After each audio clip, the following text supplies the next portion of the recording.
Сәлем достар, менің жаңа влогыма қош келдіңіздер. Бүгін бізде той, мен қазір прическа жасатуға бара жатырмын.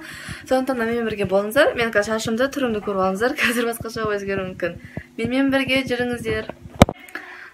Достар, мен деп отырмын макияжбен, шашпенен бірінші рет макияж жасап тұрмын. Танымай қалғанда шаштар мені өзіме өте біртүрлі болып тұр, өйткені макияжға вообще үйренбеген.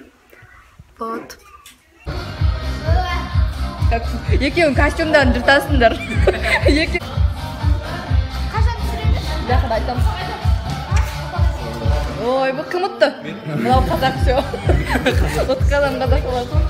Бізде Димаш келді бізге Тараздан. Тараз қалай Димаш? Күшті. Бізде жерде машиналардың типа автоматик маған күлі берді. Машина жасап жатыр. Бала жейтін бала жоқ. Димаш. Димаш. Я бұз көзі. Мен сіз аяқтамын.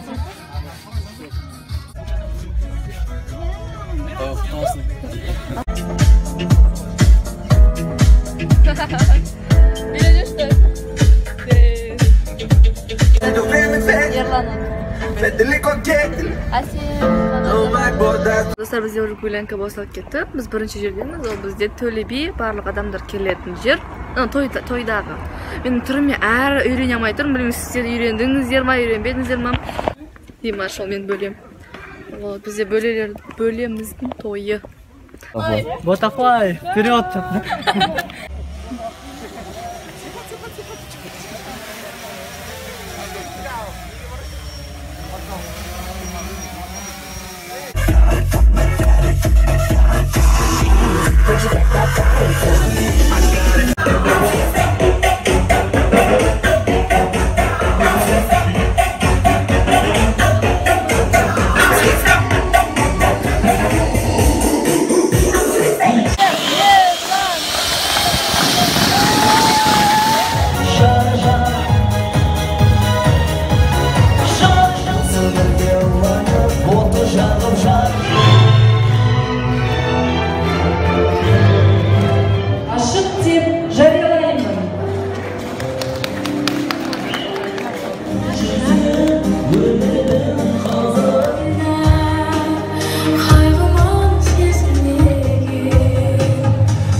Жақта жұмба қойып атыр. Айдана келдім наконец-то.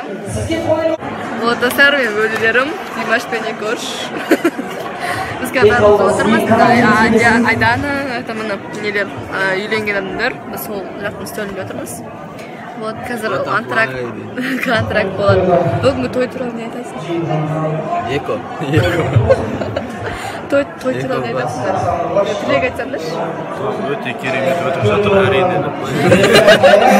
Тойда адам деген өте көп, 400 адам. Өте адам, үстел өте көп. Ерлан бөлі мен Асем жешеге айтап тілек сол. Бақытты болсын әрқашанда. Жұптар жазылмасын. Сол айтады. Мына жақта мына шеше жүргізіп жүрміз. Қандай жер бар, мына жерде Ерлан, Әсем, атасы. Мынау Гүлзары. Мынау Дарын. Несі? Болашақ күйеуі. Ол Айданамыз суреттерге түсті көп, өте көп. Менің инстаграмда көресіздер. Достар, біз уже едеміз. Мен түріме мән бермейміз, түрім өте ужасно болып кеттім. Сағат түнгі 3, біз до конца прям соңғы өлеңге дейін Димаш өгіміз береді. Көрсі Димаш еді? Вот, Димаш өгіміз. Бүгін мен шынымен өмірімде бірінші рет, 16 жылда бірінші рет бетіме андай макияж жасап көрдім. Өте андай непривычно, қатты прям. Бірінші кезінде мен даже влог түсіре алмадым. Мен бір сағаттай өзіме сене алмай өз түріме. Өйткені шынымен де макияж түрді өте қатты өзгертеді екен. Прям мен өзім танымай қалдым, шын айтқанда. Бірақ көп адамдар айтты, что нам әдемі екенді. Көп адамдар айтады, типа қыз боянбау керек, анау мынау деп. Бірақ та мен баған бері историяға салды. Мен уже 20 адам дайректке жазды, что мен әдемі болған бүгін. И барлық айтады, макияж жақпау керек дейді, бірақ та макияж жаққан қыз бәріне ұнайды. Как-то логика осы жерде жоқ сияқты. Ну ладно, маған бұл маңызды емес. Вот, рахмет. Менімен бірге бүгінгі тойымды менің өткізгеніне